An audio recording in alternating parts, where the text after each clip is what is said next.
వారంతా విధి చేసిన గాయంతో వీధులు పాలయ్యారు. మతిస్థిమితం కోల్పోయారు. ఎక్కడ ఉన్నామో, ఏం తింటున్నామో, ఏం చేస్తున్నామో తెలియని దీనస్థితి వారిది. రోడ్లపై తిరుగుతున్న వారికి చేరదీసి ఆశ్రయం కల్పించింది ఖమ్మంలోని అన్నం శ్రీనివాసరావు సేవా సంస్థ. వారిని తిరిగి కుటుంబ సభ్యుల వద్దకు చేర్చేందుకు ప్రయత్నాలు చేస్తున్నారు. కానీ వారికి ఆధార్ కార్డులు లేవు. ప్రభుత్వం వారి పట్ల దయ చూపి ఆధార్ కార్డులు ఏర్పాటు చేయాలని శ్రీనివాసరావు విజ్ఞప్తి చేస్తున్నారు.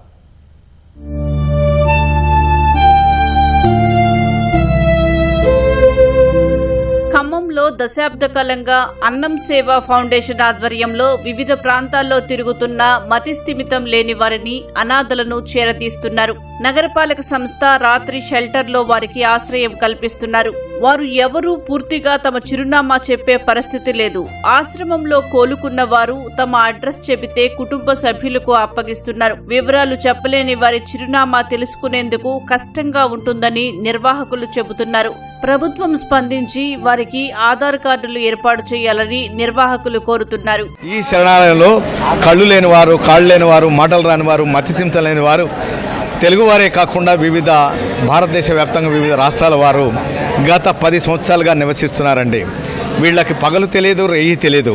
వీళ్ళకి ఎలాంటి ఆధార్ కార్డులు కానీ, గుర్తింపు కార్డులు కానీ ప్రభుత్వం నుంచి, భారత ప్రజలే ఉండి భారత ప్రభుత్వం చేత ఎలాంటి గుర్తింపు లేక వందలాది మంది సంవత్సరాల తరబడి దుర్భర జీవితాన్ని జీవిస్తున్నారు. వీళ్ళు ఎలా బతుకుతున్నారంటే ఎలక్ట్రానిక్ మీడియా ద్వారా, సోషల్ మీడియా ద్వారా గ్రహించిన మానవతావాదులు దైవకార్యంగా భావించి వీళ్ళకి అన్నదానాలు చేస్తున్నారు. ప్రభుత్వం నుంచి కంట్రోల్ బియ్యం కానీ, వీళ్ళకి ఆధార్ కార్డులు కానీ, పెన్షన్స్ కానీ, ఎలాంటి ప్రభుత్వ పథకాలు ప్రజలతోటి సమానంగా కొన్నైనా వీళ్ళకి ఆకలి, అవసరాలు, ఆరోగ్యం అయినా కానీ తీరే పరిస్థితి లేదండి. అన్నం సేవా ఫౌండేషన్ ఆశ్రమంలో మహిళలు, పురుషులు మొత్తం 207 మంది ప్రస్తుతం ఆశ్రయం పొందుతున్నారు. వారందరూ ఒక్క రాష్ట్రం నుంచి వచ్చిన వారు కాదు. అందులో మలయాళీ, తెలుగు, కర్ణాటక, తమిళనాడు, ఉత్తర భారత్ కు చెందిన వివిధ రాష్ట్రాల నుంచి వచ్చిన వారు కూడా ఉన్నారు. వారు వివిధ భాషలు మాట్లాడటమే తప్ప వారి చిరునామా చెప్పలేని పరిస్థితిలో ఉన్నారు. వారందరికీ ఆధార్ కార్డులు ఇస్తే ప్రభుత్వం నుంచి గుర్తింపు లభిస్తుందని శ్రీనివాసరావు చెబుతున్నారు.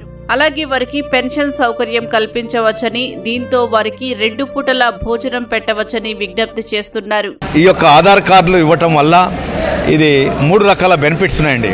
ఒకటి, ఆ కుటుంబాలకు, తప్పిపోయిన కుటుంబాలు తల్లికి కొడుకుని, భార్యకి భర్తని, పిల్లలకి తండ్రిని అప్పగించడానికి మరి మార్గం సుగమమవుతుంది. అడ్రస్ ట్రేస్ అయితే ఒకవేళ ఆ కుటుంబీకులు నెగ్లెక్ట్ చేసి, రిజెక్ట్ చేస్తే, అడ్రస్ దొరకకపోతే ఇక్కడే ఉండి పెన్షన్ తీసుకొని నివసించడానికి భారత ప్రజలకి ఏ విధంగా అయితే సౌకర్యాలు ప్రభుత్వం నుంచి కలుగుతున్నాయో ఆ కొన్ని సౌకర్యాలైనా వీళ్ళకి కలిగి జీవిస్తారని మనస్ఫూర్తిగా మేము కోరుకుంటున్నాం. ఈటీవీ, ఈనాడు ద్వారా చూసి చెలించి స్పందించి ప్రభుత్వ యంత్రాంగం, మానవతావాదులు ముందుకొచ్చేసి వీళ్ళకి అండగుండవలసిందిగా మనస్ఫూర్తి కోరుకుంటున్నాం. దేశంలోని వివిధ ప్రాంతాల నుంచి మతిస్థిమితం కోల్పోయి వచ్చిన వారికి ప్రభుత్వం అండగా ఉండాలని, వారికి ఆధార్ కార్డుల సౌకర్యం కల్పించి పౌరులుగా గుర్తించాలని కోరుతున్నారు.